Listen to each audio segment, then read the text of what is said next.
Uncensored Arsenal podcast.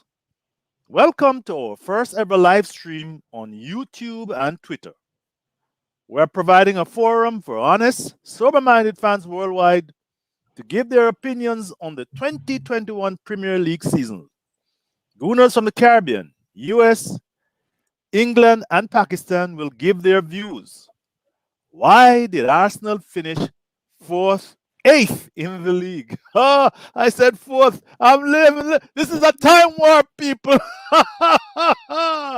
But guys, it seems I messed up on the time zone for my India and Pakistani friends. I told them 12. When I went on, I use a Google search or a DuckDuckGo or whatever, and I thought it would be 12 p.m. And Omi's telling me it's 1 a.m. in Pakistan. My goodness. But I want to thank him. And I have Ehab, the Candyman, the famous Candyman Shank from Twitter, whose views I follow religiously. He provides me insights every day. And Ehab, I know you wanted to do this, but you don't love the camera. But I am so happy to have you.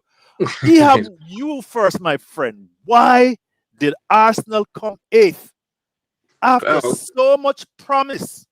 Remember, Arteta took over just before you answer. Short answer and a long answer, actually. And the short answer is this is an accumulation of too many things that has happened throughout the last 3 years.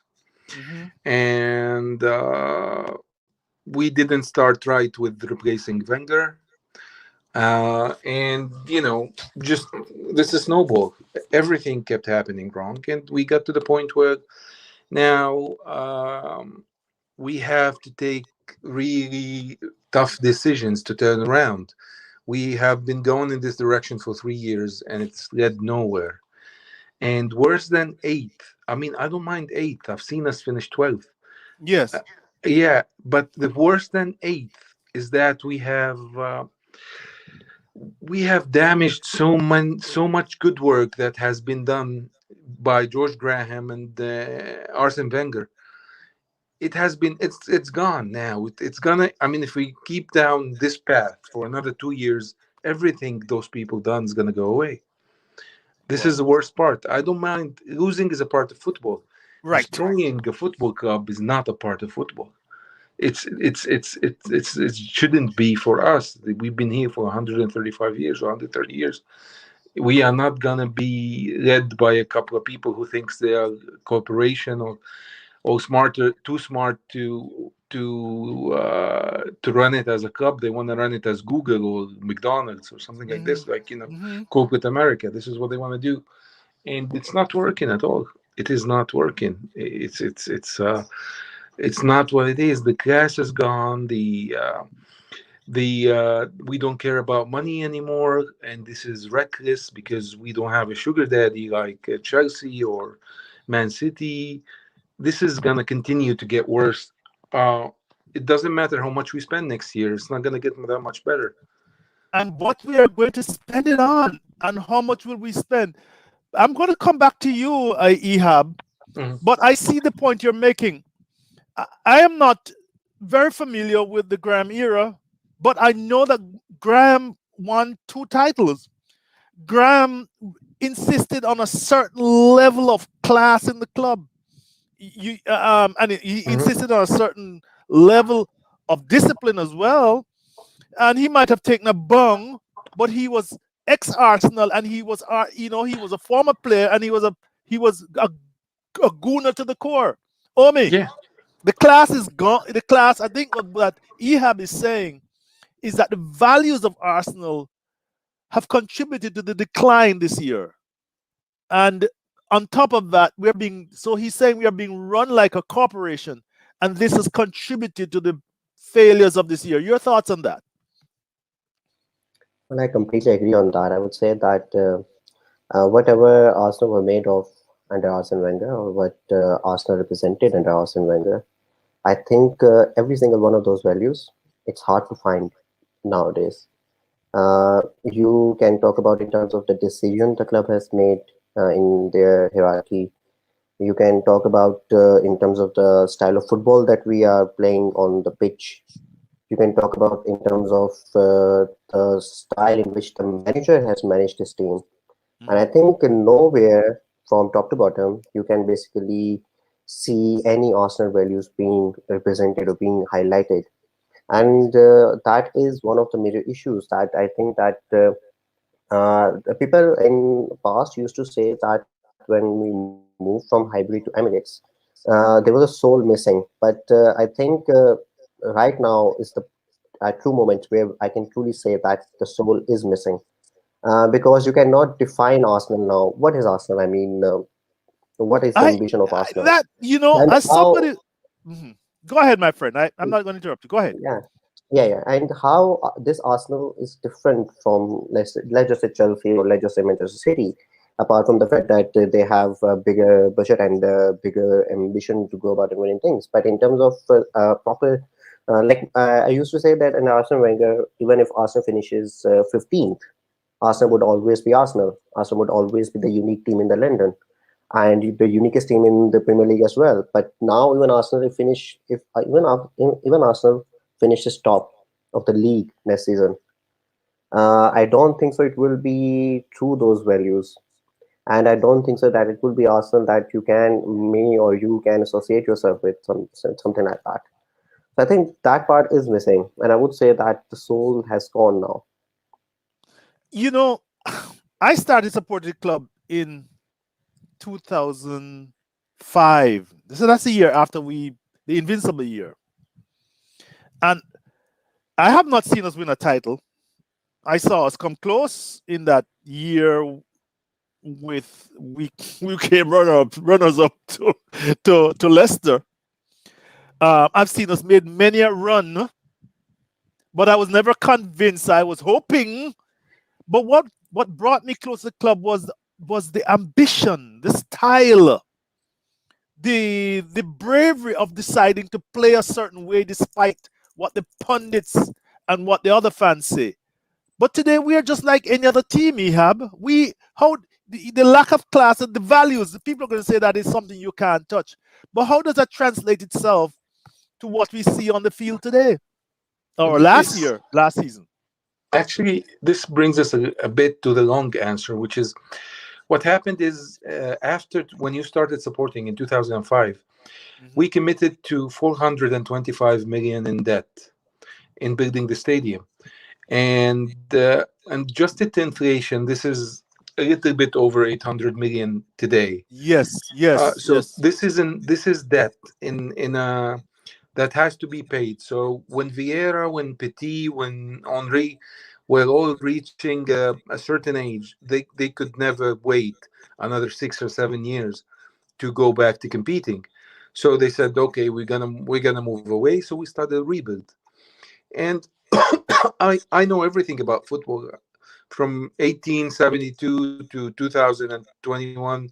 I would tell you, ask me about any team, any manager, I would explain to you a 10-minute brief about it. But the problem is, I have never seen uh, a team stay at the top for 7 years with minus 10 net transfer spent, like we did. Yes. Well, I, And the biggest yes, the I agree with biggest you. the biggest issue, the biggest achievement that we done is that we managed to keep the payroll around 70 million for the team.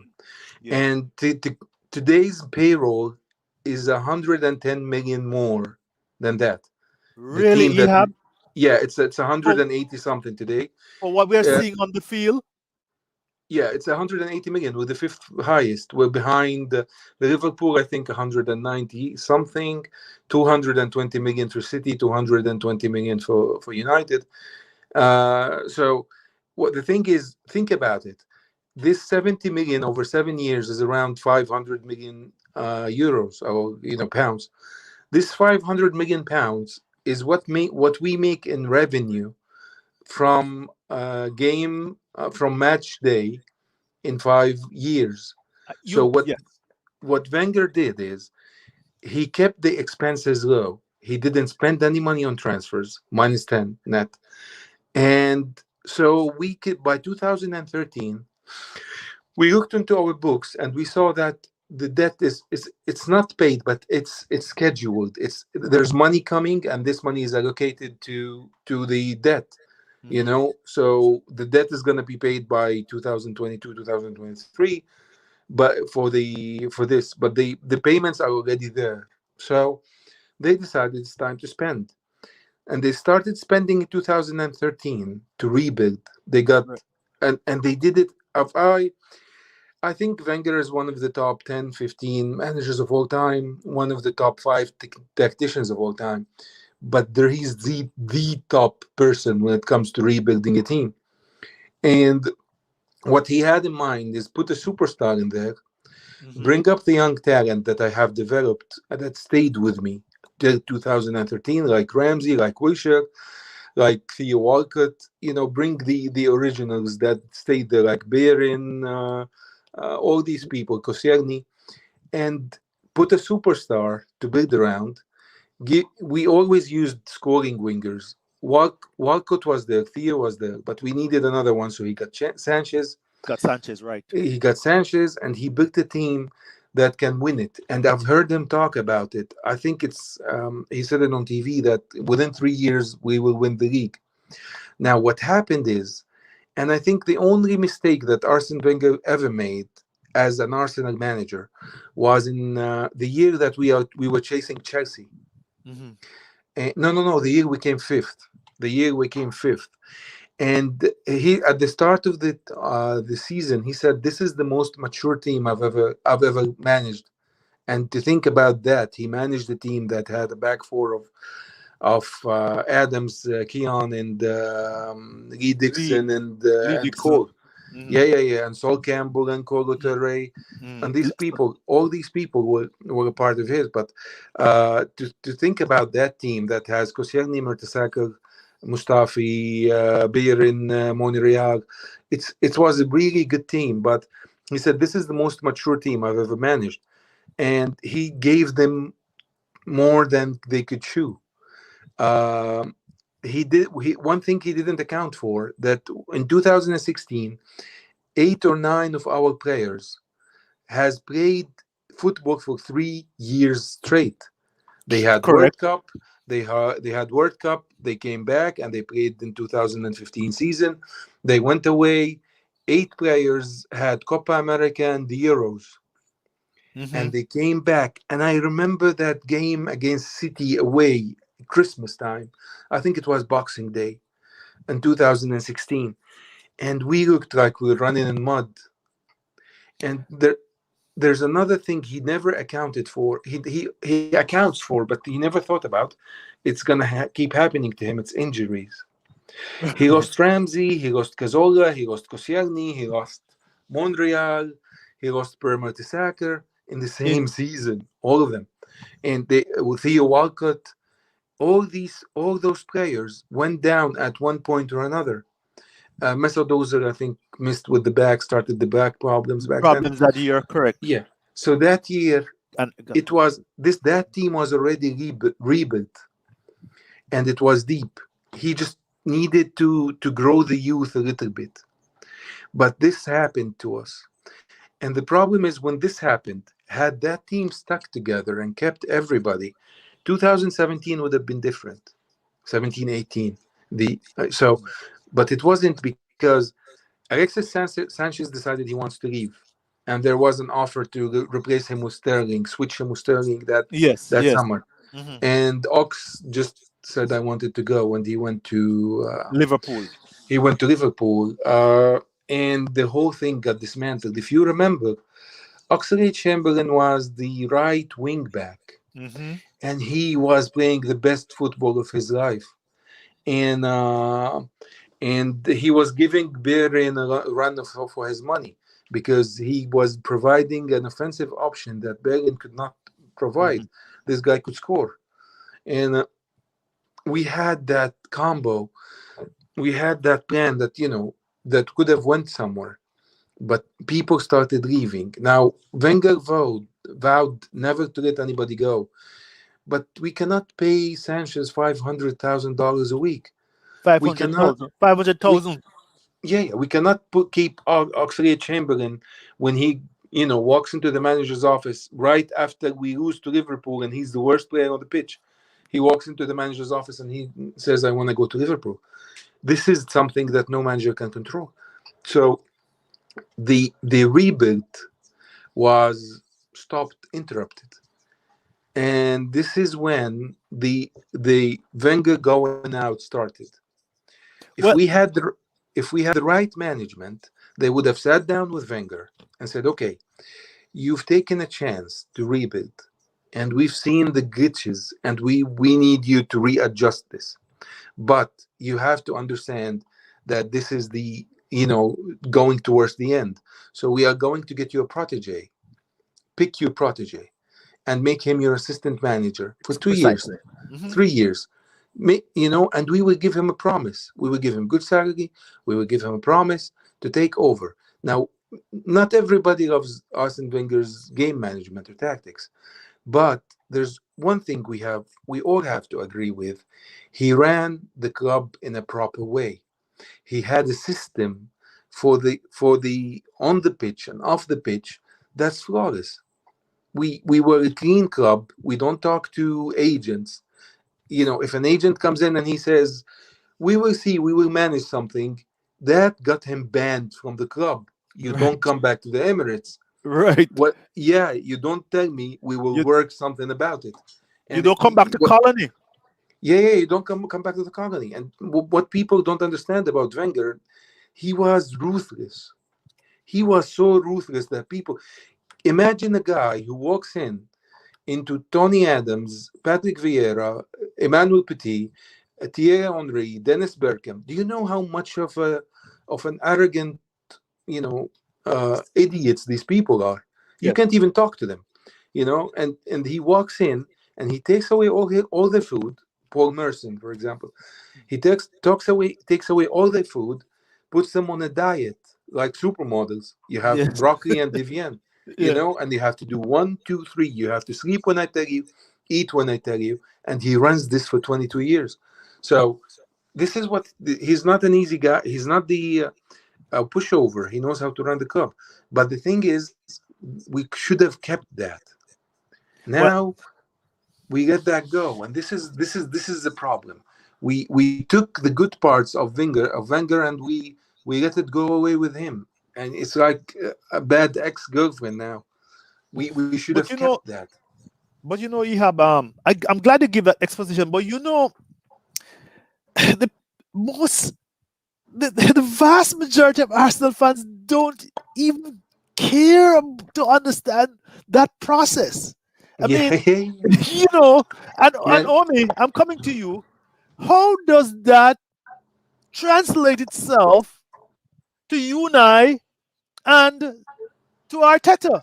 The I don't thing know. I'm is, going to ask Omi that, Ihab. I want to bring him because go ahead. Sorry. he's been watching this. How does it translate itself into those two guys? Because they both brought us to 8. And I would suggest to you that the Crankies decided to dismantle that, and that is the ethos that came. That those guys were. That was the marching orders that they were given. That thing against Wenger didn't work, but that's my view. But I want to hear from you. How did that translate itself into Unai and to Arteta? Because they both brought us to 8th. That's what it is. I think majority of the things went wrong during the last 6 months of Arsene Wenger. Mhm. And the reason I say that is because I felt that the decision in itself was rushed. Mhm. If Arsene Wenger had, I think, another year to go, and I always felt that it would have been a better thing if that year should have been allowed to run itself. What it But he brought had a us year on was his that, contract. He had a year, correct? He had a year yeah, more, he but had he a brought year. it. Yeah, Yes, but it was by yes, mutual consent. They agreed to terminate it. Go ahead. yes. So I think the issue that that decision basically caused was, in my mind, is a very simple one: is that what who is going to basically come in and take the responsibility of the roles that Arsene Wenger is going to basically discharge. Hmm. And I think, even though if in my mind, I think even though whoever had come in and whatever role they had been put in, like we had Sven Mislintat and stuff like other like that. But I think the main decision that got wrong was Unai Emery itself, Hmm. because I feel Unai Emery was a manager who is of different mindset than Arsene Wenger. Maybe the club wanted to do that. I think they wanted to do that, so they did that basically with intent. But this is something that backfired. And why it backfired, I think the squad that we had was not of Unai Emery's. Yes, it's not a It was an United Emirates attacking team. squad. No. It Yeah. was it was an attacking team. It was more technical. It was Hmm. midfield heavy, and it was bound. It was and if we had gone for a manager that was tailor made for that, I think that team that season could have challenged for the title. I still believe that because it was so good going forward. But He was Unai third. He Emery was third basically, early this season. yes. Hmm. Yes, but Unai Emery as a manager, I think, uh, fell uh, fell part of because of the negatives that that team had, rather than basically enhance the positives that the team had to offer. So we and the other things that I think went about it, is, of course, I would say the two main players that we had in that team, Mesut Ozil and Aaron Ramsey, both did not feature for majority of the season, and they only got featured when Unai Emery had no other choice to to go, had no other player to basically to go to. Yes. So I think these all of these things culminated into one major setback for Arsenal that season. And another one that I feel is was a very big reason, but it is kind of downplayed, is that of Ivan Gazidis, who basically left us within 6 months. So the whole plan of replacing Arsene basically with three different people, uh, I think Ivan Gazidis left in around October or November, I think, or something, if I'm not wrong. Then Sven Mislintat left in December, He and left, yes, very there early went in the the whole season. plan. Very early in the season. Yeah, Yes. Yes. yeah, and there went the whole plan. Because whatever we discussed in terms of scouting and whatever we discussed in terms of transfer strategy, we changed that within 6 months. Whatever direction we decided as a club to take Arsenal forward, we changed that in space of 6 months. And whatever promises that Unai Emery were made, or whatever sports structure that Unai Emery was promised, that fell apart. So I do not think that Unai Emery failed. I do think that he was bound to fail because he was not the right appointment at not the right time. And I think that decision and that period of 1.5 season accumulated towards Mikel Arteta as well, because they thought, okay, we got a guy who had experience, and the major thing that Unai Emery was brought in was because of Europa League. Yes. We went into the final, we couldn't do it. Okay, next Yes. season starts horribly And then wrong. he wins. And then he Next wins season, with Villarreal. yeah. Go ahead. So next season starts horribly wrong, and suddenly we find ourselves in 10th, and there is a panic because I don't know, not in my lifetime, I've never seen Arsenal 10th. And of course, there are that board in itself for stand ranking, and it's and historians basically. Even during their time, they must have never seen Arsenal at 10th. No, they have never seen Arsenal at 10th. Yes. So I think that panic also resulted in going to Mikel Arteta. Okay, see, the thing that I will say is that Arteta was a safe choice, because what Arteta brought is a 3 year guarantee. You fail, you still can say, okay, he's a young guy, we can trust in him, we can back him, he Hmm. can get us Hmm. somewhere. So see how it goes. But if he goes on and becomes a success, it's all good. It's a Right. fantastic story. It's a Right. perfect story, I would say. Hmm. So, in terms of the decision of appointing Mikel Arteta, I think it was more safe rather than more thinking about in the terms that, okay, what is good for Arsenal. Because at the time of sacking of Unai Emery, the issue was that Arsenal started to lose the fans again. The same thing that happened in the last 6 months of Arsene Wenger, or the last year of Arsene Wenger, basically. And they did not want it to have the similar kind of situation on their hands. Right. And with Mikel Arteta, they kind of, were able to repair that basically for a shorter period of time. But then Corona came, and then everything basically went to hell for Arsenal, because I don't know what happened in that period, but the whole squad, it had a different picture. Arteta himself seems to have a different mindset after that. And from there on till now, Arsenal have been a mid-table club, uh, vying on their success of beating a few big six teams away from home or at home, Hmm. and living off of that. Because because I think, even if you see, if you want to basically replay the whole season to see in the contest, uh, look around yourself basically, no? You have West Ham. Uh, do they have a better squad than Arsenal? No, they No, they finished don't. above us. Yes. Leicester, Leicester, do they have a better squad than Arsenal? Arguably, no. I I don't don't think think so. I so. think they, at That's few arguable. I positions, don't think at so. certain positions, Yes. they might have better players than us, but overall as a squad, no.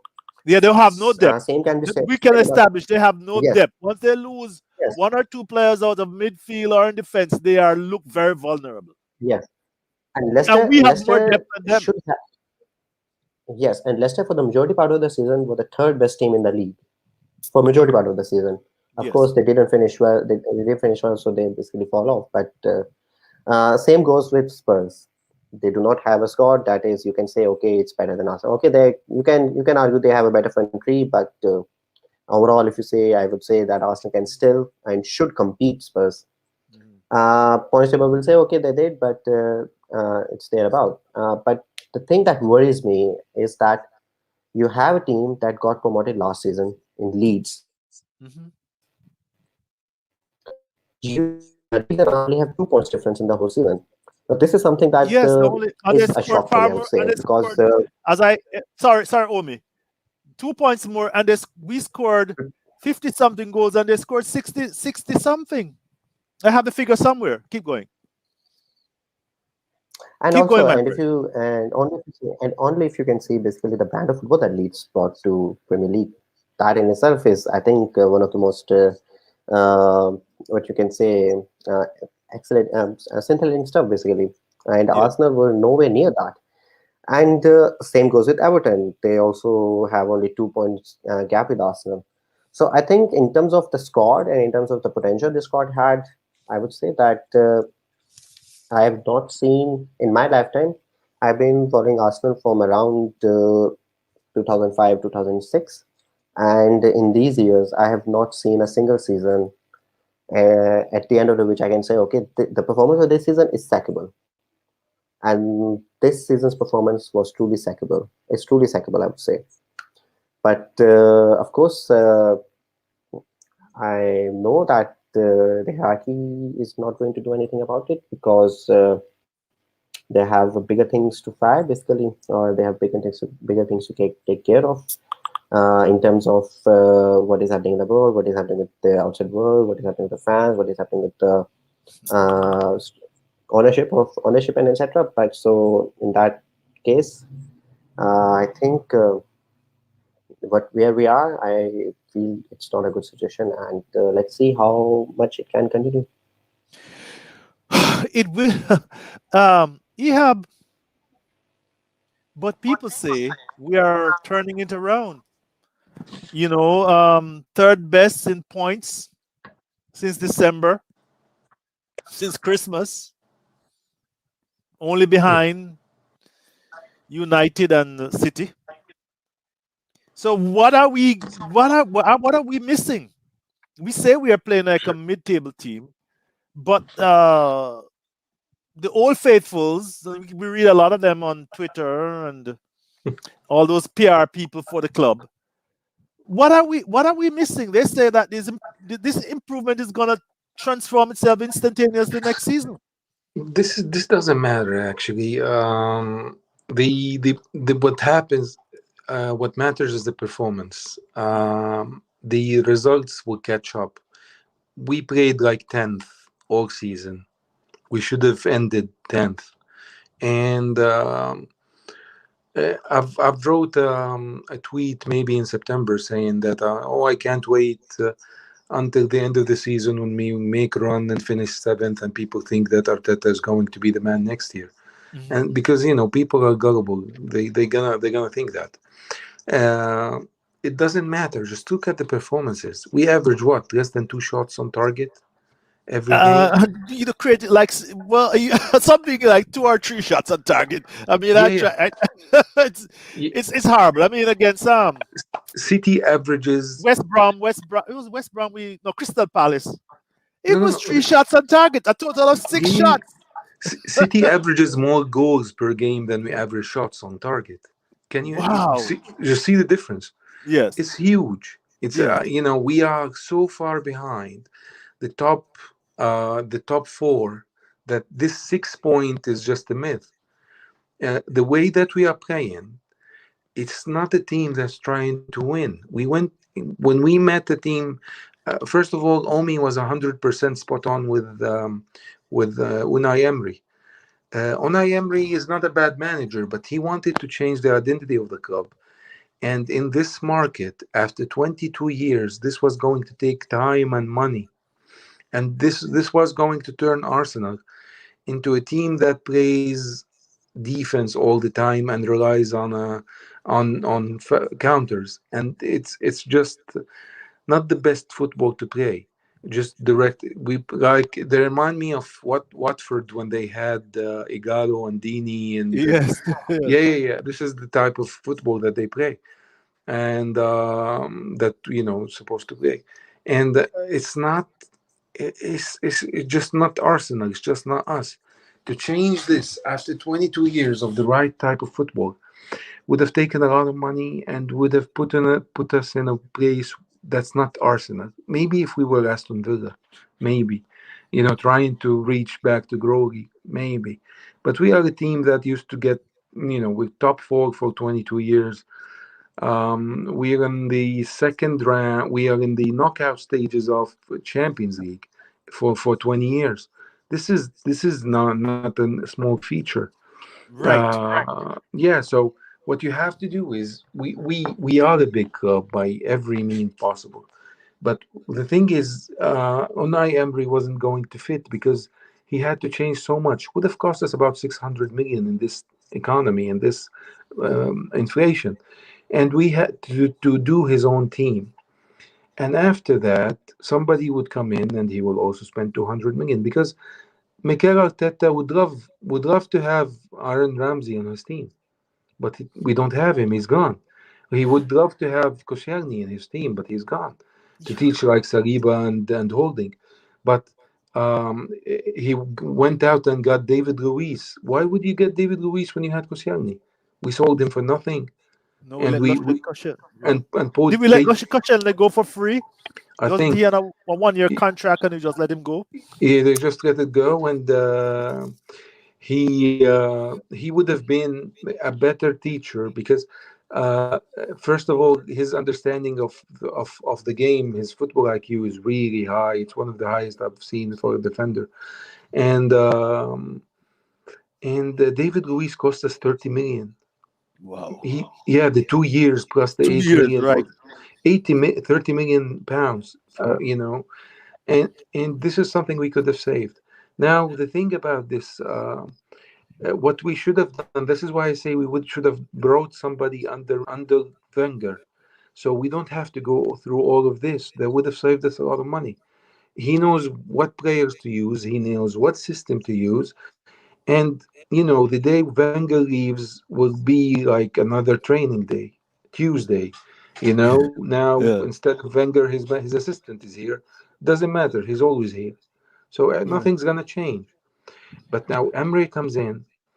He changes everything. He stopped.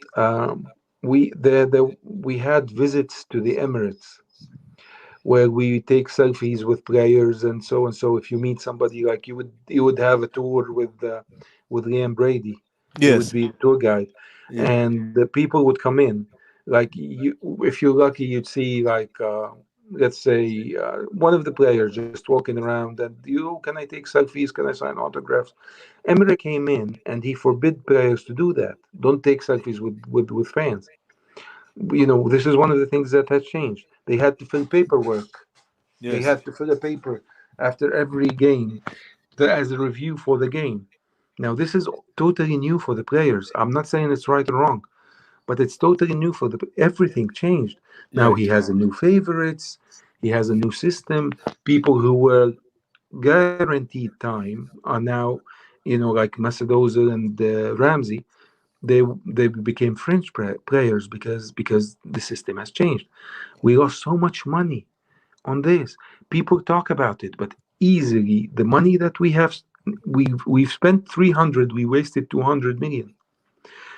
These 500 million that we spent, we got Kieran Tierney and For 40 Gabriel million. Gabriel Martinelli. The rest is disposable. Everybody else you we can live without. you can live. Yes, Every we can live without Gabriel. We yeah, can live yeah, without Pepe. we could use Gabriel. Yeah. If Gabriel goes and we bring in Saliba, we're okay. If Gabriel goes and we bring in Mavropanos, who's a really good prospect, Right. we're fine. If Pepe goes, if Party goes, if Ceballos goes, if these people go away, we're good. We could have a pivot of Chaka and the Maitland-Niles. Right. We could have Chaka and Joe Willock with ESR in front of them, and this would be a more typical offense that would give us more opportunities. The thing is, I'm not going to get into Arteta's game plan, because Arteta's still learning. If you go through all the top managers, to be a manager that can compete, you need between 200 to 300 games under your belt at the top level. Unless you come up through the system or be an assistant of the manager that's left. Mhm. This is the only thing, because if you're the assistant of the manager, you are a continuation. You get this extra year or two where the players are still playing the old system and you're learning. You can live off the old system, what Zidane did in Madrid. Mhm. Zidane came in and he lived off the Ancelotti system. And if you can remember his first game against Barcelona, he lost 4-0. And this is the thing is because he wasn't a good manager, but he learned and the team was playing under the same system. Nothing changed. Pep Guardiola came through the same team, and he I, took over Barcelona, I'm and thinking of that's the why guy. Yeah, I'm thinking of the guy who took over from Pep. All he did was prep the one who died from cancer. All he Tito did was yes, he just what's his name was Tito Tito, and all he did was continue the same system. But yeah but but he had And he was successful in it. and he was He was successful. successful. Yeah. Absolutely, he was very successful. So yeah. I think you have an excellent point you're making there. I see Vice What you trying to have to come in. do is you have to give them 200 to 300 games. This is the rule. You can get whoever you add Arsene Wenger, Sir Alex Ferguson, anybody you bring in. They had at least, I think Sir Alex Ferguson had 400 games under his belt when he came into Manchester United. Arsene Wenger had about 400 too. So those Yeah. people just paid the dues. This is it. If you want to build a house and somebody shows up and he says, "Well, it's my first day, but I was an assistant contractor for 3 years," you're not going to hire him. And you say, "Okay, just go build me, 300 houses and come back." And this is what's going to happen. This is what's going to happen with Arteta. There's no magic solution. He's not going to spend 200 million in the summer and become the next Pep Guardiola. It's not going to happen. What it's the same. He has no idea. He's trying to run a system that Johan Cruyff ran in Barcelona, and Pep Guardiola learned it from him. And the thing is, he's sticking with something which is the inverted fullbacks, Hmm. which Pep Guardiola did in the last year of Arteta's last year at City, and I think it was Arteta's idea. He added this to City. Arteta added this idea to City because the first time I've seen this done was Arsene Wenger in 2006 when he played Matthew Flamini at right back. Right, right. Yeah, and what he did, he just made Matthew Flamini, instead of making overlaps to the outside, he would cut to the inside, and now he's in midfield. Yes, I remember. Yeah, Yes, and I that's remember now. Yes, correct. yeah, and that He wasn't overlapping. He was coming inside a lot and coming inside, linking up with Cess a he lot. was he was our right back for the Champions League final, Yes, Matthew Flamini, yes. and for the second Left leg. back. Yeah, left He's back. Sorry, left back. and Yeah. this is what he's doing with Chaka right now. Where he plays him at left back because his defense is good, but when we advance, he's the midfielder. He's the left CM, and he likes this, and he's trying to run this, and I know what he's trying to do. But there's something that he's missing. And if you go back and look at what Wenger used to do, Wenger used to start the striker on the side of the ball. Let's say if KT comes down with the ball and Lacazette is a striker. Okay, so you got KT with Aubameyang in front of him. Xhaka is there on that side. Hmm. And what Wenger would do, he would start Lacazette next to Xhaka. This is our starting position for the attack. So if the pass goes forward, Aubameyang is not isolated on the left. Hmm. Right now, we are so easily isolated on the wings. The ball goes out to the wing. It never comes back in. There's no idea how to bring it back in. He relies on Saka dribbling past people and Kieran Tierney beating his man down the line and putting in a cross. And if these two guys get injured, the only guy who would make anything is Emmett Smith Rowe, who's, I don't know, I've never seen somebody at 21 understand the game this good. Never. Not KDB, not Mesut Ozil, no one. Because the guy is not, and I'm saying never. I've been watching Arsenal since 1985. Been watching football since '83. I was 11 years old, and I've never seen it. Not Riquelme, not Maradona, no one. The guy, you just play the game. You just play. What he does is he provides the option for everybody. Like he sees the flaw in the system of Arteta, and he tries to solve it all by himself. And this is what he's done. He's given the team a lifeline, a chance. Okay, I'm going to fix this problem that the manager doesn't understand. And this is what he's done. He overlaps Tierney. Sometimes he cuts inside of Tierney. Sometimes he takes the ball out of KT and dribbles to the middle and finds a pass with Saka or with Aubameyang or with like an exchange with them that does something. And when he played him, Bayern, Saka played on the right side. That was our best run, our best football. Hmm. Um, and that's it. This is what's going on with the system. It will never get better. It will not get any better next year. He can get Messi on the right and Cristiano Ronaldo on the left, and nothing. They have to beat their man, to beat the defense at their age, and find the place to put a shot in to score. And it doesn't matter because it's going to be like two times a game, and that's it. You know, they will not get enough shots. Aubameyang is one of the strikers of this generation, one of the best. And look what he turned him into. He's He's a getting guy two that shots a game. He's getting like 2 shots a game. two shots Ehab. again. He stands next to the linesman more than anybody else in the game. There's nothing.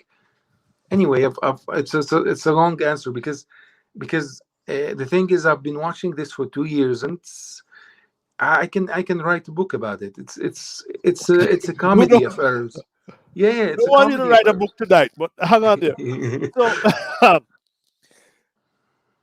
but you have touched on many, many important points. You're talking about Arteta being a very young coach, really not able to, not understanding the game enough to implement his ideas. And I'm going to ask Omi this. Omi, people say he needs more time.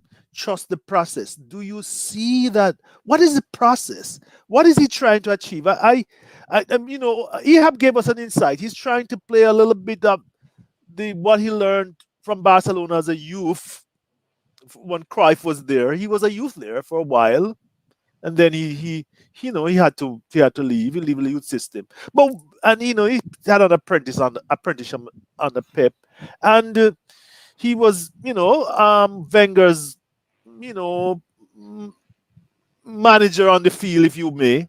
But what is he trying to do? Why is it not working? And I think Ehab gave an insight. But in your opinion? As far as the process is concerned, I don't know what it is. I really have no idea because I've never seen one in practice. As far as Arteta is concerned, I think in terms of what he always tries to do on the pitch, I think his team is always very limited in terms of the thinking process and in terms of the play by their manager, because you do not feel that the team that is playing out there has freedom to express themselves. It's always more with the thought of, okay, keep it in control, do not give up chances and things like that. So what you see Arsenal doing is rack up numbers in possession, but meaningless number. I mean, the last home game, no, the last game that we had, I think so. Crystal Palace? Yeah, the Crystal Palace one. Yeah, exactly. Yes. Right. I think we had almost like a 60 plus possession, something like that. 60-something possession. Yeah, we all possess them. Yeah, Yeah. something like that. And I don't know if we ever created anything with that, apart from that one chance which we scored in the first half. And Palace killed us more on the counter Yes, than we yes, ever yes. really Benteke was like a but thorn in our but side. Yes. somehow but Mhm. somehow we ended up winning that game. Somehow, I don't know how, but somehow we did ended up winning that game. In the And last that two has minutes. been yeah, and that has been happening in last 5 months, I would say. I mean, take Chelsea game for example. There was no ambition whatsoever.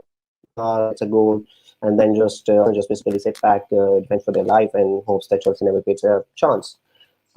Which basically they didn't. The one they did there was goal basically offside. So I think that in terms of the football that we are playing, and in terms of the personal and the personality that he wants to promote in the team, I Hmm. think it's always very limited. I mean, take Martinelli for example.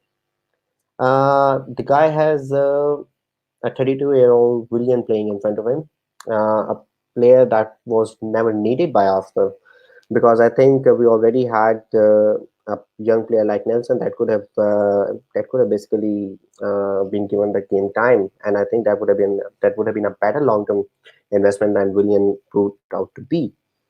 So there are these kind of situations, and then of course when you look his squad and the transfer market that he had in the summer, you always wonder, okay, what he wants to play, because in certain areas he is very overloaded, in certain areas he is very limited. Uh, as far as his play is concerned, I do not think that in 1.5 year, in a 1.5 season, basically he has figured out that who are his best two midfielders, and that too after basically re-signing Ceballos and after signing Partey as well. He still does not know what is his best center midfield pairing. Hmm. Still, same can be said about his centre back pairing. You don't know what is the back four that Arsenal have. Bellerin does not count as the starter. Gabriel is Anymore. not the one. Holding is Yes. not the one. Hmm. The only person that you can basically pinpoint is Tierney, but of course Tierney has had his injury issues as well. Same can be said about the front four, kind of, because there is a certain kind of thing. Okay, you never know where he's going to play Saka.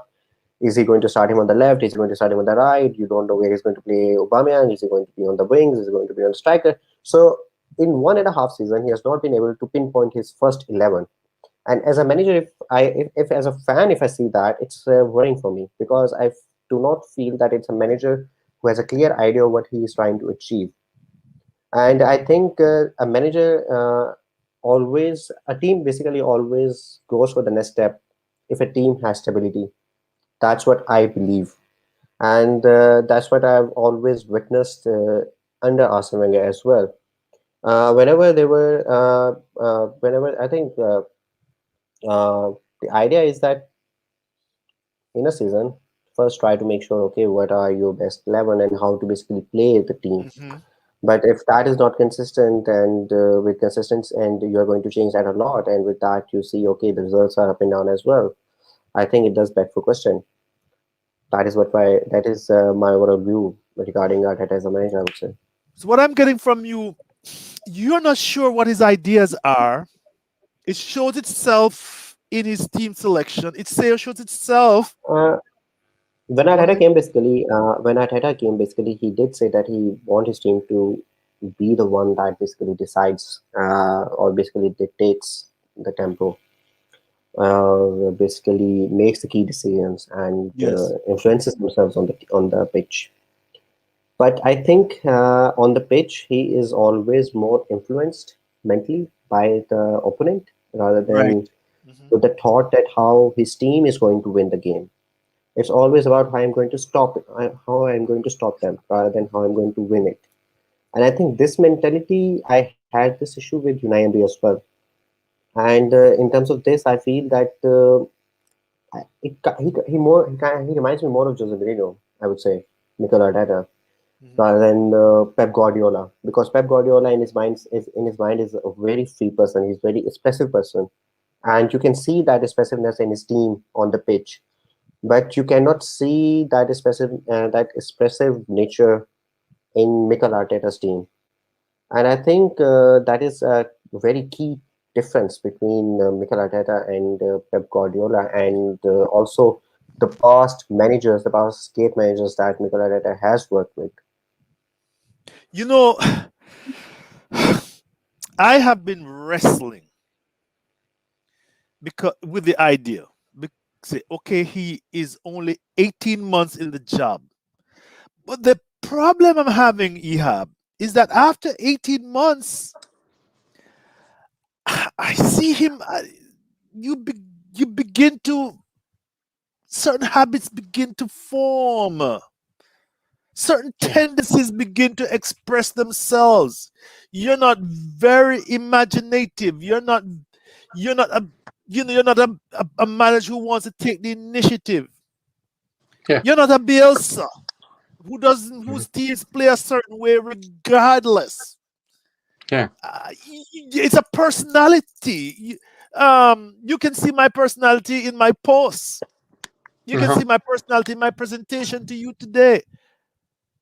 And it bothers me because after 18 months, and that is why I said he is not good for Arsenal, but you know, I can't dismiss that it's 18 months. Your thoughts on that? Yeah. A- Actually, to be honest, I was. The thing is, you always have to think like forward. You have to think for the future. This Yes. club is 130 years. Uh, it's going to be here in 100 in another Yes. 130 years. So the club lives longer than the players or the managers, all these people. Hmm. So you have to think about it this way, like this is some of the, like, if we were thinking like a proper club, for example, we invested 29 million in Saliba, Yes. and we invested about 20 million in Bernd Leno. And Yes. yeah, and at the same time we let Koscielny go and we fired Jens Lehmann. Yes. Now you have a German keeper who's young, coming, a tall German keeper coming to play, and before he plays a single game, you fire the goalkeeping coach, who's a legend, tall German keeper, Right. and you have a defensive legend in Koscielny, a French guy. He's the captain of France. If he didn't get injured, he would be the one lifting the World Cup. Correct. Yeah, and and uh, and and instead he didn't, and they still celebrated. The first guy that got to hold it after the team was Koscielny, the World Cup. So you let him go, and then you invest 30 million in a 19-year-old French guy. So this is stupid, and this is what you need to think. Now we did this with Cazorla, who we paid salary for 2 years to get healthy, and then Unai Just, Emery just let walked him in and he go. said, "Let go for free." Yes, We just let him paid two. go.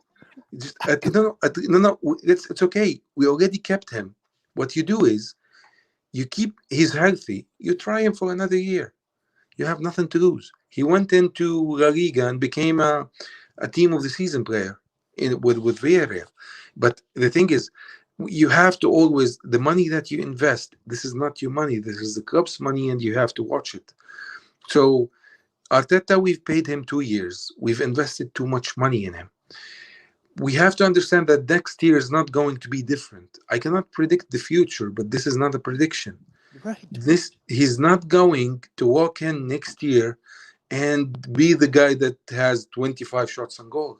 It's not going to happen. Ehab, The, Ehab, you are. This is what I am saying. This is the personality. This is. yeah, It doesn't change. You it's can what's change your gonna behavior, but you can't change your personality. Keep going, my friend. what I don't what we differ, me and you, with this is if I could draw something and I post it on the Twitter. What Arteta's trying to do is a good idea. Actually, it's not bad.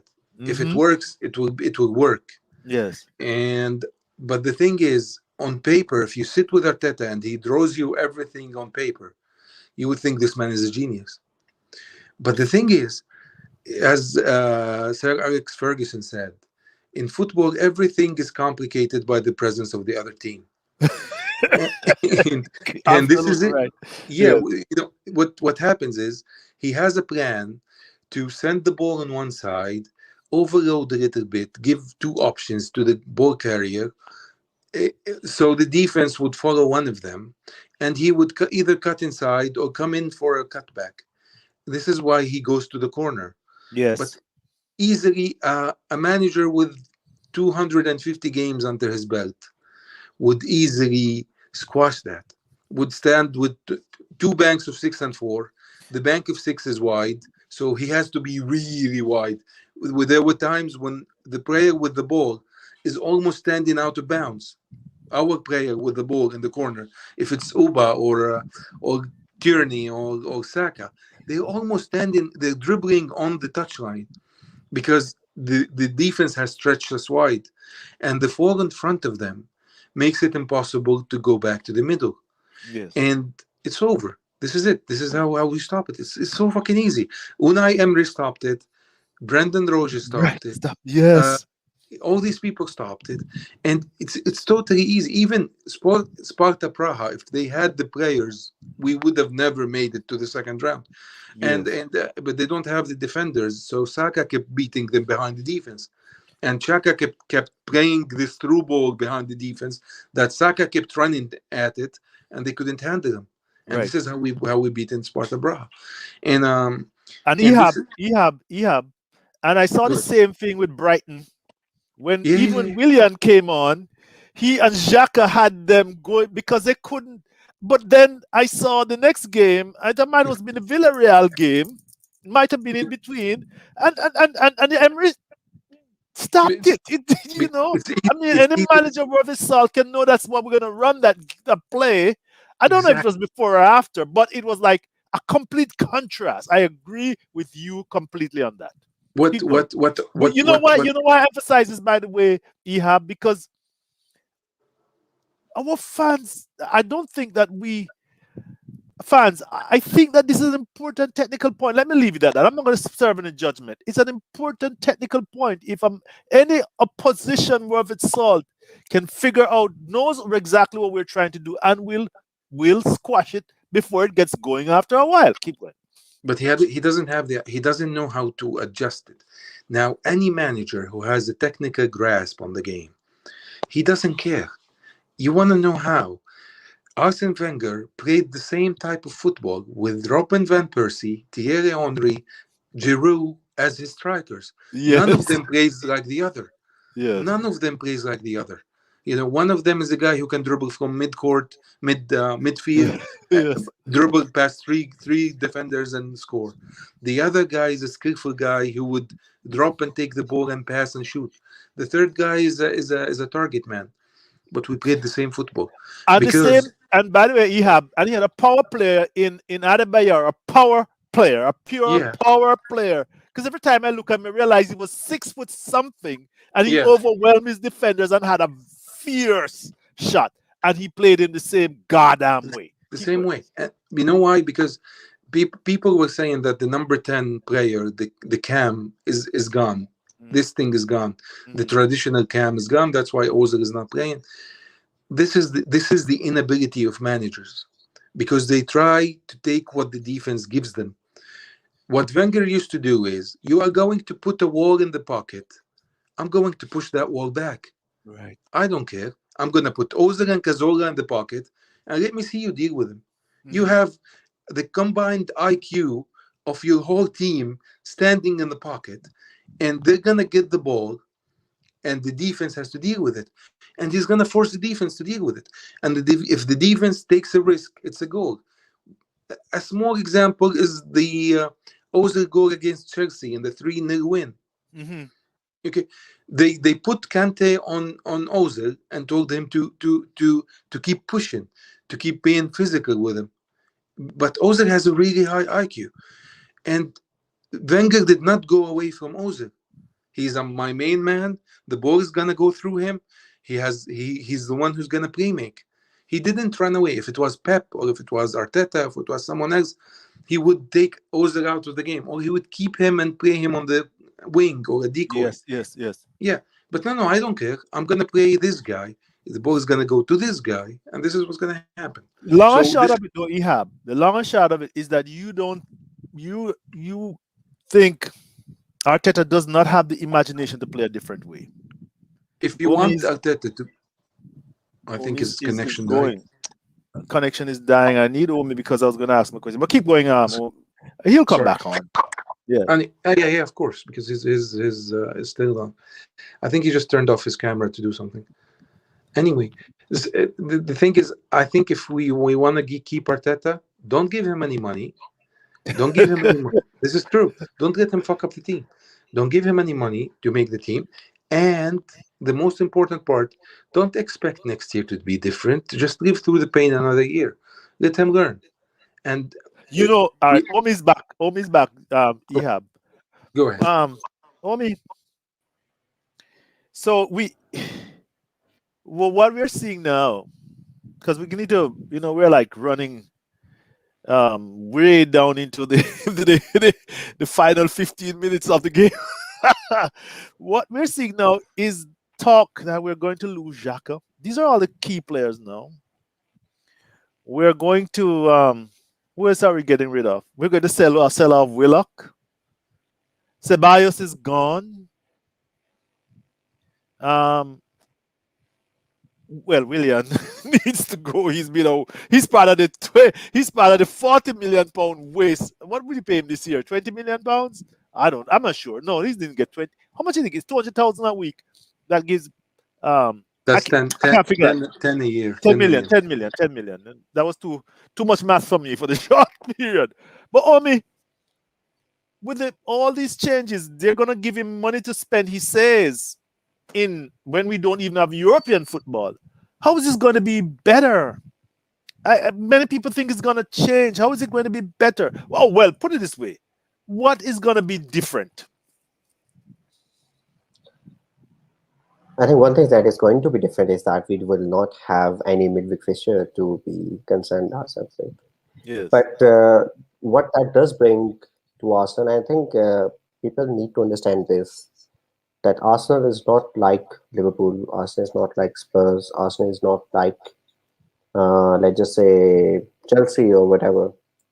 That we are going to basically get the advantage of a season without a European football, because it's going to be the third season, not the third, basically the fourth season. the 3 seasons in Europa League, and the fourth without any European football. Mhm. And I think there is a consistent decline in Arsenal performances and in Arsenal league positions as well.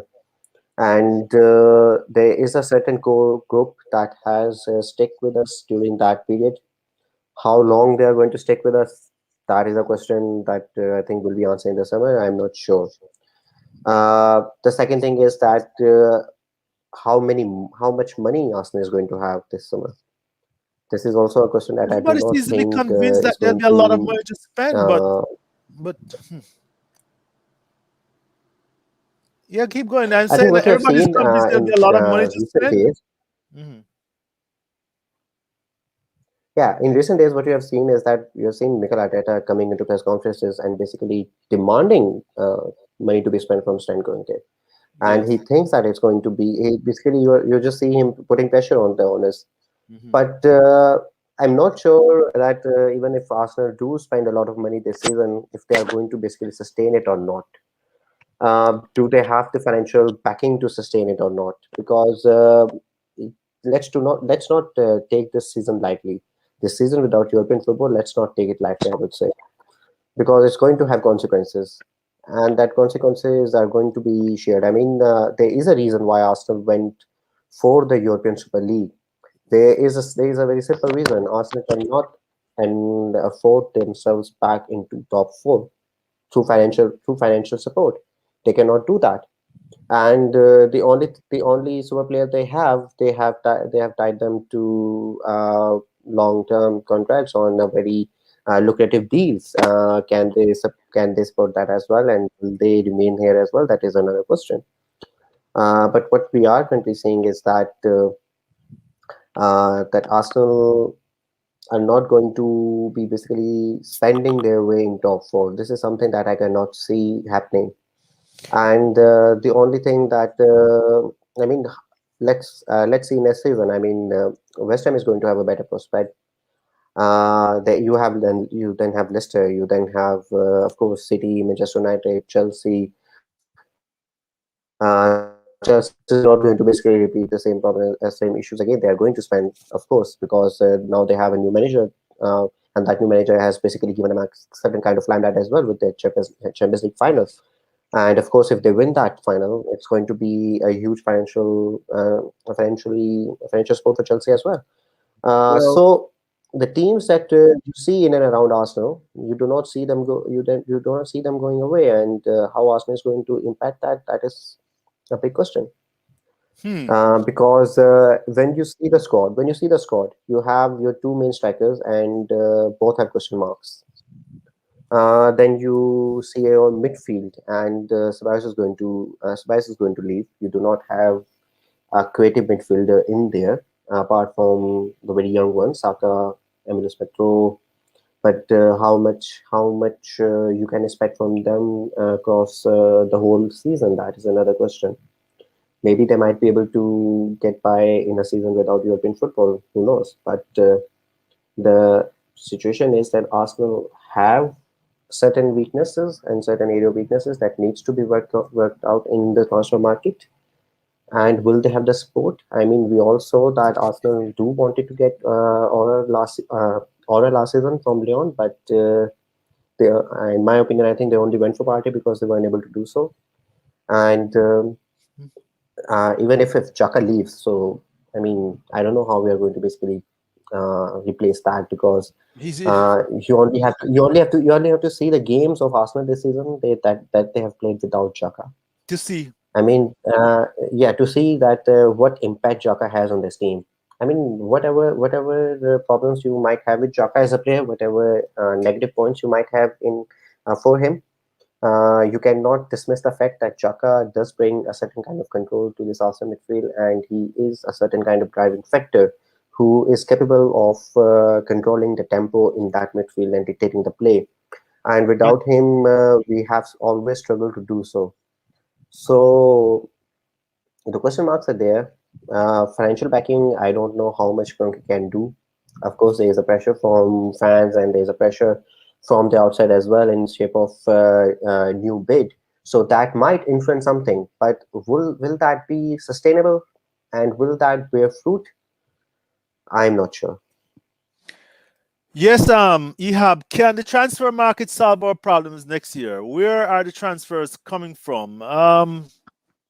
Odegaard is a possibility, but what do you think? Like we just mentioned that if Xhaka is practically irreplaceable, he's the one you and I spoke about today. That who is going to progress the ball from back to front? Are we going to rely on long punts from Leno to get the ball up into the attacking area? You know, apparently we don't have any. You know, I, most of our fans have I no don't know. regard for a deep lying playmaker. What We can the have transfer market solve our problems, Ehab? I mean, David Luiz lost the ball. David Lewis used yeah. to be to loft the ball from one end to the other. You Can have the transfer the market problem solve our is problem? nah, the problem is you have to be realistic. You have to face the reality. We've spent 500 million, and the only players that we need are Martinelli and KT. The rest is disposable. They haven't played as much as there says. I mean, Party and Pepe, you can keep them, but they cost 125 million. This is the price of Mbappe. Would you rather have Mbappe or Party and Pepe? That's a good point. I could live with a Nenny and yeah, I could live with a Nenny and Xhaka in the midfield if I had Mbappe on the right side. You know, Mm-hmm. and it's useless. What we paid is has been totally useless. So if we paid 500 million to get two useful players, how much are we gonna pay? We spent 100 million already to replace Ramsey, and we still haven't. We don't have a player to give us what Ramsey used to give us. We're not even starting to compare Ozil. We got lucky with ESR, but to replace Ozil, it's gonna take another 100 million. So to sell our players like we're gonna replace them in a couple of days is just living in the clouds. It's not even reality. Like we're selling Bayern, we are selling Bayern, and we're selling Shaka, and we are selling I hear Leno and Leno? Willock. Yeah. Somebody Not was talking Leno, And about it. because I think, well, anyway, Oh, go and I ahead. think I have here. Yeah, I think I have here. There is another question, and that question is the credibility of the decisions. In the past, we have seen the money spent, but we have also seen that we spent 72 million on players like Pepe, but we haven't been able to get those 72 million that we spent in terms of exactly. the goals and in terms of the performance and in terms of the points. So I think spending is one thing, spending in right places and at right players is the another thing, This is and exactly what's that is killing me. something, and that is something. You would think if you spent $72 million on Pepe, 40 something million on Party, 40 million on Gabriel, we should be in Europe. Come on, Yeah, guys. We we should should be in be. Europe. The You thing know, is, the go thing ahead, is Naomi. this. The thing is, what we are talking about, a club that has been around for 130 years, and the most expensive signing in our history is Pepe. The most expensive midfielder in our history is Partey. Mm-hmm. And you are talking about, yeah, I mean, you're talking about the players like Ozil, Ramsey, Vieira, Petit, you Cazola. know, Talbot, all these great midfielders that Mm-hmm. came to Arsenal and played in Arsenal and have the pictures on the stadium. And the most expensive signing out of all them is Partey, and the most expensive signing in club history is Pepe. Pepe And 72. you look at these two, and you think they should have had this huge, and they should have carried us. Mm-hmm. Doesn't matter. They should have done something to justify that. And they all I've heard is excuses. I like them. I like both of them, but not 120 something million. And if you add what we lost on William, if you add what we lost on William, and you add how much we paid for Ceballos loan, and you add how much we paid to buy Torreira, Guendouzi, and all those kind of people. If you look at Ansariba, who hasn't played a minute for us, and he's in Saint Etienne, and God knows if he's gonna play for us, who we Lucas bought him Torreira. for 30 million. If you add up these players, you could easily get Haaland and Mbappe up top. And this is, you have the money. You could just go. Can you imagine the? We've seen United do this exact same thing, and we went out and did it all. Now we have a team with separate pieces all around that doesn't fit with anybody. And when Arteta gets fired, this going to happen next year. This is the other thing that's going to happen. If you want Arteta to stay, don't give him money and expect pain for another year. Other than that, it's not going to happen. The fans won't agree. The few that are listening to us, and it's gonna be reposted on my blog, by the way, for those who are interested. Because I think you both guys have said some very, very important things. But Omi, we are embarking. We're gonna keep Arteta for a year. I'm gonna try to tie this all in. What can we expect? And I'm going to also throw that question at Ehab. We have one more year of Arteta. What's the best we can expect? What's the worst we can expect? That's the way I would like to frame it.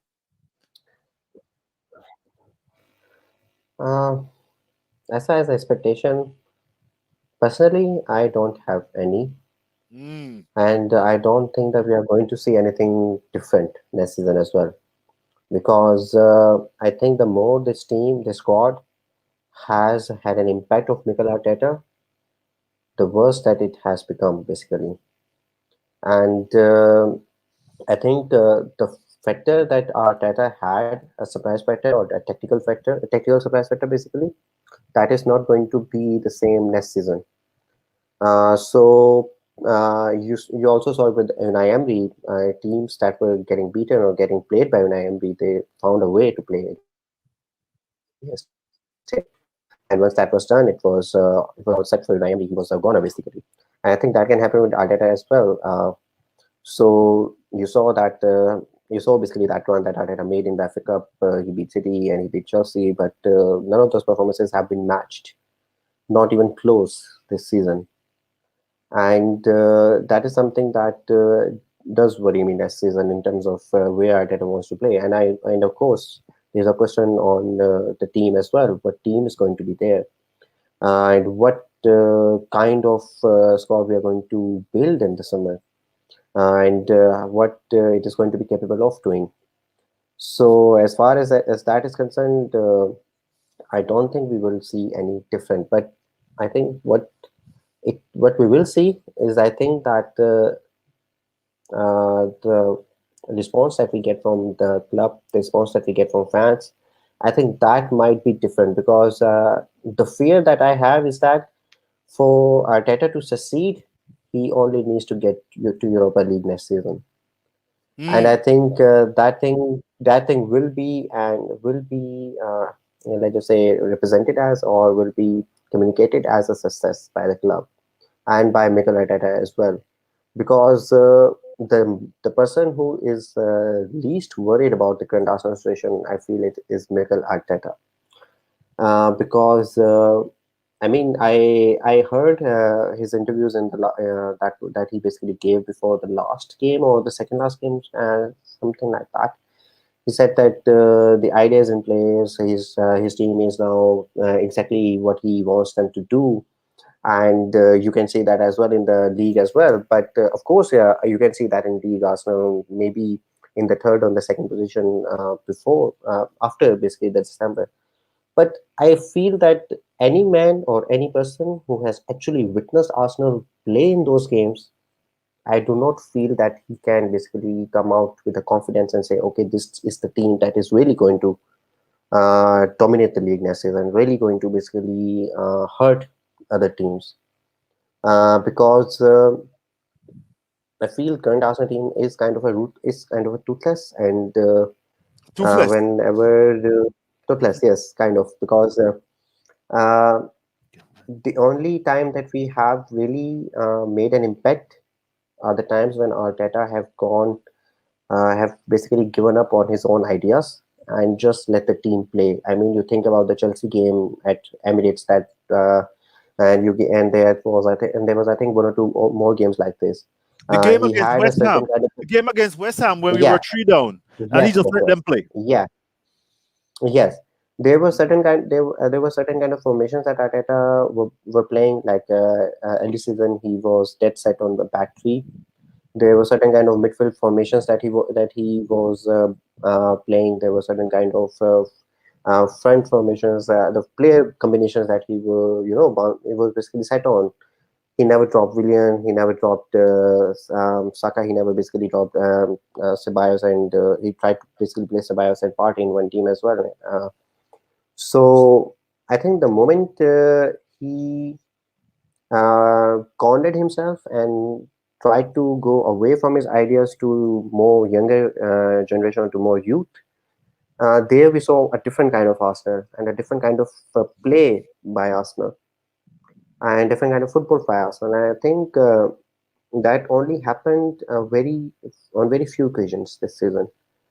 I'm not sure if we are going to see that next season or not, because of course Arteta at the end of the day is going to try his best to influence the transfer decisions in the market in the summer.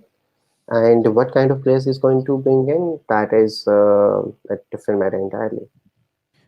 And I have that question for you. Ehab, you said the best thing the club could do, gonna keep Arteta, don't give him any money to spend. But that is just your wish and your hope. He is gonna be getting something to spend. He's gonna get something. And my own view is that I think the player sales are going to be used. The players that they plan to sell are going to finance the purchases.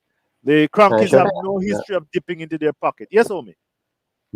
should I before I have answers this, I would say that one name that I would like to throw in the bucket is the of Edu, and I think we have not touched him or talked about him enough.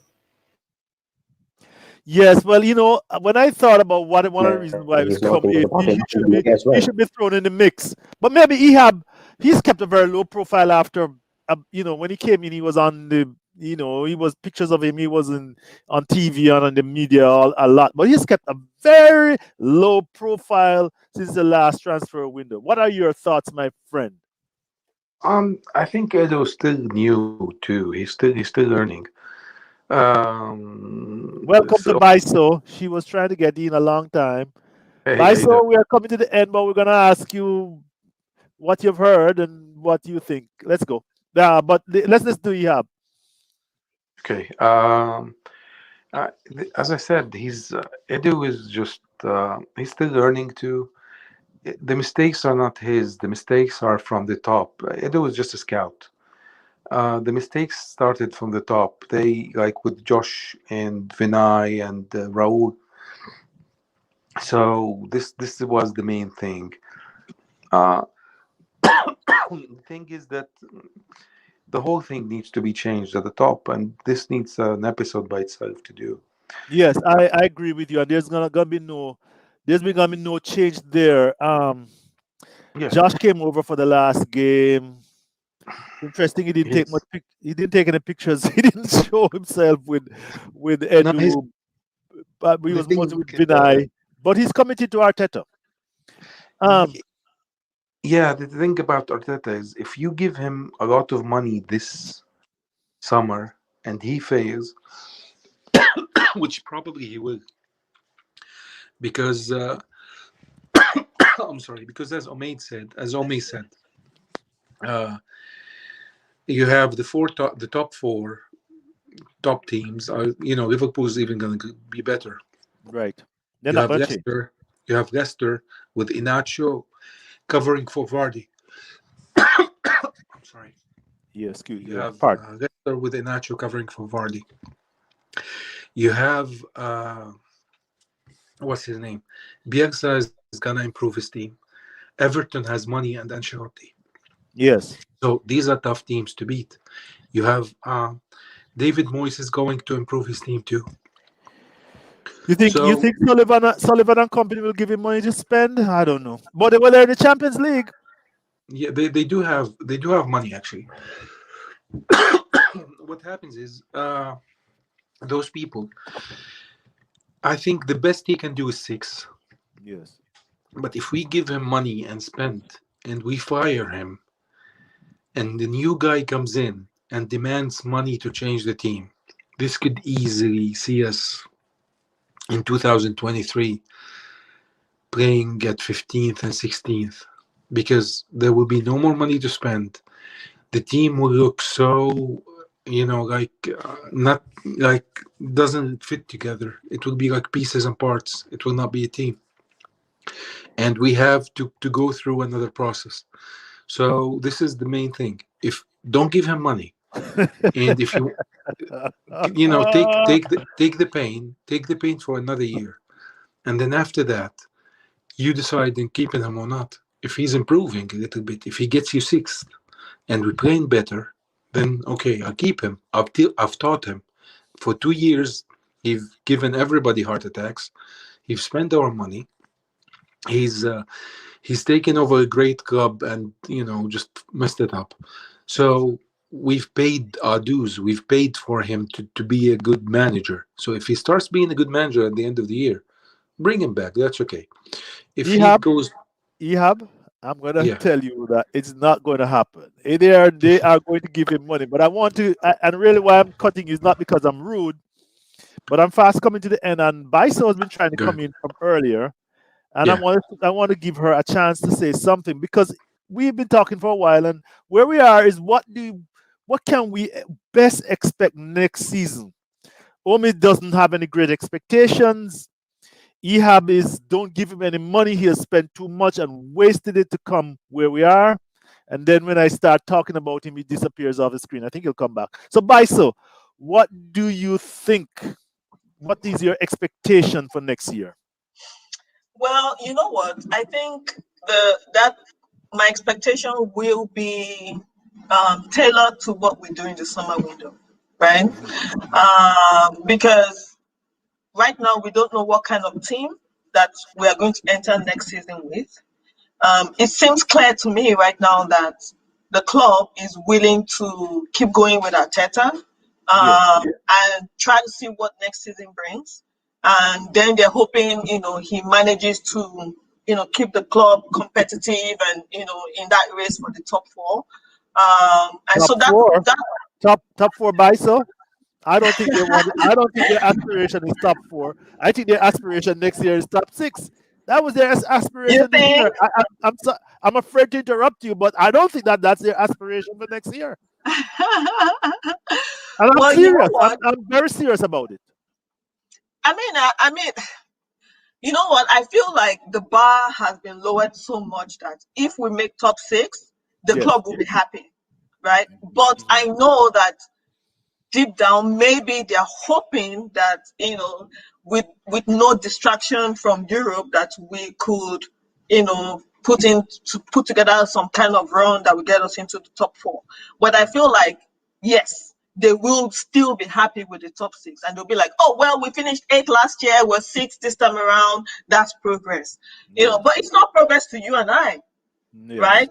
Because if we don't have the distraction of Europe, then we should be aiming for the top 4. We should be. There should be no excuse whatsoever. But again, like I said, it depends on what we do in the window. We're talking about, selling Xhaka. Who do we replace Xhaka with? There's Selling a lot of Bellerin. talk, Selling Bellerin. Well, Bellerin is Bellerin didn't get going. much game time. Go ahead. Yeah, no, who do we replace those guys with, right? Mhm. Then, apart from who do we replace them with, um, what are we going to do about the African Cup of Nations, which is coming up in January? We're going Right. to lose 4 players as it stands in January: Aubameyang, Pepe, Partey, and El Neni. And if we do go in for Bissouma, we're going to lose Bissouma as well. So that's 5 players from your starting 11. How are you going to cope? Because Yeah. at the end of the day, we don't want to finish next season and then they tell us, oh, but we could have achieved this, but because AFCON was, well, we know AFCON is coming, so we have Yeah. to prepare for that. So we have to make sure that the profile of players that are coming in are those who are going to be available for and be able to step up when those guys leave for AFCON. Okay. So for me, I would expect, my own expectation for next year would be a top 4 finish. But for that to happen, they would need to go into the market and recruit smartly. They have to recruit smartly. We don't have the money. We are in more and more debt as we're going with each year. So what do we do about our growing debt? Now we have to sell players. Maybe we can sell up to 5, 6 players and make what, 70M? But what do we spend that money on? But Baiso and the rest of the team and those who are listening, the rest of the market knows we are a selling club now. They are, that's how the dynamics of the market. People don't understand this. They say, oh, but he's worth X amount. But the market knows you're going to sell, and you must sell. Arsene Wenger used to play that game. He knew that the club had to sell. Yeah. The club that he was buying from, and he would wait until deadline day when they had no choice because they needed the money. It's the same thing with us. They know we have to sell to make the acquisitions that Arteta says publicly he needs to make. So Yeah. I see people on Twitter wondering why Xhaka is only 50 million, Bellerin is only 12 million. It's a buyer's market right It's a now. buyers. They know we are selling. They don't Yeah. have to make any big offer. Just hang tight until the window is about to close. That is the Absolutely. dynamics of the market. Yeah. Absolutely. I don't Yeah. know. Yeah, you are very optimistic. I, You know what? I- I'm not saying, my expectation is higher than what maybe I feel like the team can achieve at this point. yes, Because if we had a more experienced manager, maybe what the team can achieve can match my expectations. But right now, I don't feel like Arteta has that experience to squeeze in more a higher level of performance than the team is able to give to us. So okay. right now, if I'm looking at that team and we're going to next season with this same team, we could say we're a top 6 side, right? And if he achieves top 6, comes in 6th, he has achieved what the level of the team is. But a better manager will be able to get us a top 4 because he can squeeze additional performance out of the team. You get what I Like mean? like a certain manager we had for 22 years. Yeah. Like I'm going to, you know what? yes, When we're talking about Arsene, a lot of it is in hindsight. He did so much more than we gave him credit for yes, when he was at the club. yes, And it does pain me when I see still, people are insisting that he did not, he basically underperformed. But in my opinion, his best years as Arsenal manager were in the early Emirates era. How he managed to keep us in the top 4 year in, year out with the squad we had, yes. So, what he achieved with that squad was actually better than what he achieved with the Invincibles, because the Invincibles should have won more titles. They should yeah, have won at least one Champions League. right. But that team that we had between 2007 and 2013 had no business finishing top 4, and we did it year in, year out. So Well, he overachieved for sure. um, okay, we have done the 90-minute stretch, and I'm going to give Omi and Ehab a last chance to kick the ball before we wrap this up. Any last thoughts, Omi? Any last ideas that you wanted to share? This is your last kick of the ball. Well, I feel that since what we are doing is that reviewing the season that we currently had, I think if we are going to honestly review the season and the performances of the team and the manager, I personally feel that Arteta should not survive, I would say. But one thing that has been affected this season is that this has been a basically a Corona-ridden season, in which you do not see fans in the stadium.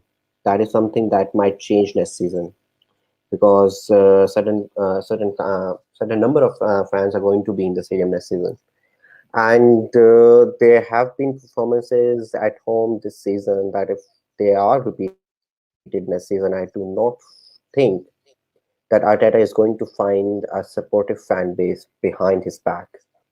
And there was a point that someone made that if we had played this season, the current season, with the fans in the stadium, Arteta would have been sacked in December. Of course. And Yeah, you could take I Arsenal to think this 4 is games. something. This is something.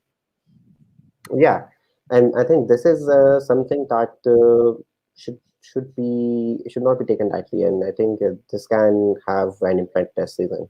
That's what I'm thinking.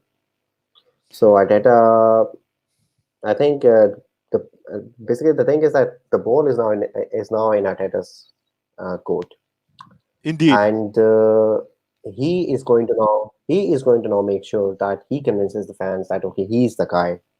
And if he does not, I think the ship can sink very soon, very fast and very soon next season. Just the way that it happened with Unai Emery, because because at one time he was just this much close to a top four finish and this much close to getting the Champions League, and then suddenly everything just falls apart. He loses that final, and then next season everything just goes sideways, and everyone starts seeing the cracks that were actually present before, but everyone was just ignoring it. And I think with Arteta, the situation is same. The cracks are there. You can basically see that, but Yes. people are trying to basically overlook them in the name of giving him the time, in the name of basically trusting the process. So that thing, I think, has a very thin support. I would say that bridge has a very thin support currently. And if Arteta did not started the next season in the right way or with the right results, I think that can fall apart very quickly. So you are having a kick at Arteta, not a fair kick, saying that he, with the crowds there, he wouldn't probably not have survived, and that the support is thin. That ball, he pumped that ball to you, Ehab. It's, we're deep in extra time. Your final thoughts? I'm gonna keep it short. It's my worry is not the pitch. What's going on in the pitch? As I said, I've been a fan a long time. I've seen us finish lower a couple of times, a few times. My worry is that teams can sink easier than anybody thinks in this economy. Um, Wenger's biggest achievement is saving, and what he's to blame for is saving enough money for these idiots to spend and not feel that they've done anything wrong. So I'm afraid we're gonna spend more, do more bad decisions. Sorry,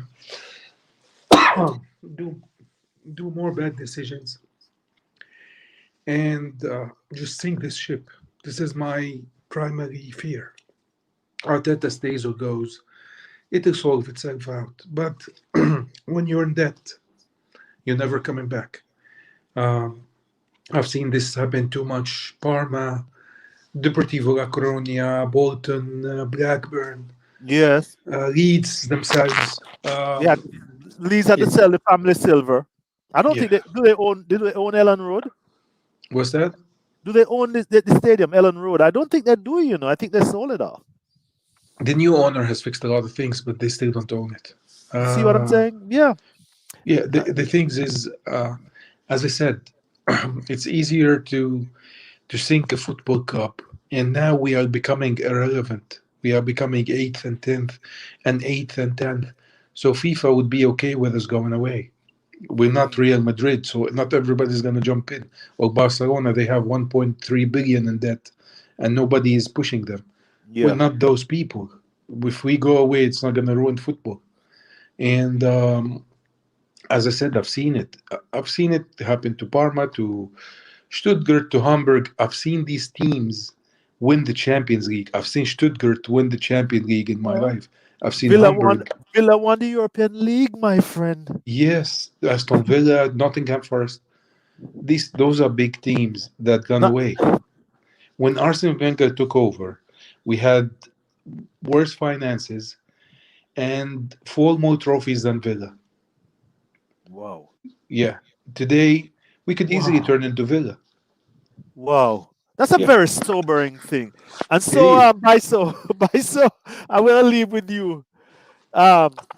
Still not optimistic? Top 4, top 6?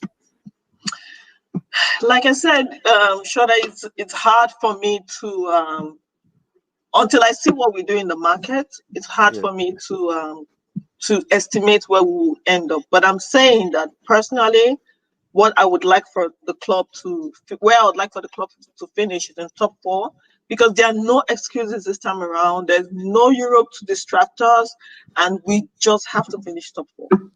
Well, on that note, I really want to thank you guys. 90 minutes. My first ever live stream.